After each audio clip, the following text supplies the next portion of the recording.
Hi guys, আজি আপোনালোকৰ এটা প্ৰেংক আনিছিলোঁ। প্ৰেংকটো সোণাৰীতে কৰা হৈছিল। মই অকলে কৰিছিলোঁ বাৰু। আজিৰ লগত কোনো নাই। ভিডিঅ' কৰিবলৈ এজনক ৰাখিছিলোঁ আৰু এতিয়া মই অকলে আছোঁ।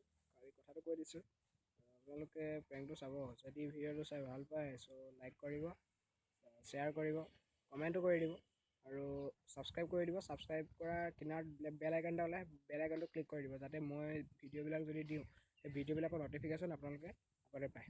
ঠিক আছে, থেংক ইউ। চ' ভিডিঅ'টো এনজয় কৰক। Thank U.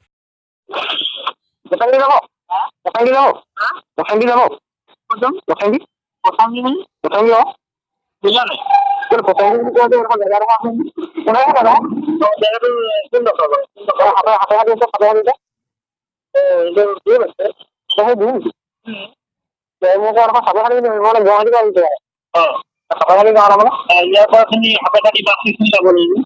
হাতে কাটি বাছ ষ্টেণ্ডৰ পৰা বাছত যাবা, নহ'লে হাতে কাটি বাছ ষ্টেণ্ড আছে। বাছ ষ্টেণ্ড তেতিয়াহ'লে হাতে কাটিলৈকে যাব লাগিব। আপুনি 10 টকা ল'ব, হাতে কাটিলৈকে 10 টকা ল'ব। 10 টকা তাত সুধি ল'ম, হ'ব পঢ়া ন। আপুনি কি হাতে কাটিলৈকে 10 টকা যাব লাগিব? কোন যাব? গাড়ী যাব আমাৰ ষ্টেণ্ড। আমাৰ ষ্টেণ্ডটো বাৰু মই হাতে কাটি ষ্টেণ্ডলৈ লৈ যাম তোমাক। আপুনি হাতে কাটিলে লৈ যাব।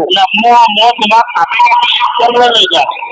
হাতে কাটি ষ্টেণ্ড ক'ত আছে? আগত আছে। নহ'লে এতিয়া মানে আপুনি 10 টকা ল'ব। হাতে কাটিলৈকে 10 টকা। হাতে কাটিলৈকে 10 টকা নাপাবা বাবা। ইয়াৰ পৰা মই হাতে কাটি বাছ ষ্টেণ্ডলৈ লৈ যাম। আপুনি হাতে কাটি বাছ ষ্টেণ্ড যেনেকে সোণাৰী বাছ পাই নাই গুৱাহাটীত? নহয় বাছতে আহিছোঁ। সেনেকুৱাই। তুমিতো আৰু গুৱাহাটী বাছ বুলি কোৱা নাই। তুমিতো সোণাৰী বাছ গুৱাহাটীত উঠিছে, সোণাৰী বাছ বুলি কোৱা নাই জানো? এনেকে ইয়াত উঠিলে সোণাৰীত উঠিলে এনেকে হাতে কাটি বাছ ষ্টেণ্ড হ'ব।